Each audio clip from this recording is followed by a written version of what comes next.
Анан камоолор боюнча мисалы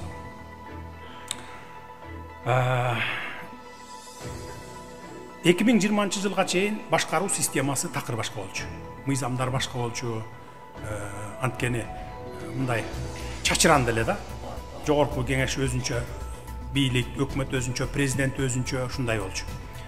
2020 жылдан баштап бир эле мындай структура бийлик түзүлдү. Жаңы структура түзүлдү, башкаруу бийлиги. Анан кийин ар бир министрликтерге өзлөрүнүн милдеттери артылды. Өзлөрүнүн ичинде уставы бар, жоолору бар, инструкциялары бар деген.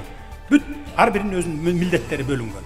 Тазалап туруп жаңы система түздүм. Мамлекетке элдин пайдасына иштей турган системаны. Эгерде ички ушундай бир башаламандык болуп мамлекеттин ичинде ушундай боло турган, ички иштер министри жооп берет. Эмне үчүн алдын алган жоксуң, эмне үчүн ушундай кылган жоксуң, жоопко тартылат мисалы. Анан ошолор жанталашып жоопко тартылбайын деп өзүнүн ишин аткарып атышат да буларчы. Мен алардан сурабайм, мен деле силер окшоп интернеттен карайм, булар өзүнүн ишин аткарып аткан экен дейм. Мына экөө турат, керт башы менен жооп берет. Алардан да өзүнүн колунда закондору турат. Баягы инструкциялар турат да, мындайча айтканда.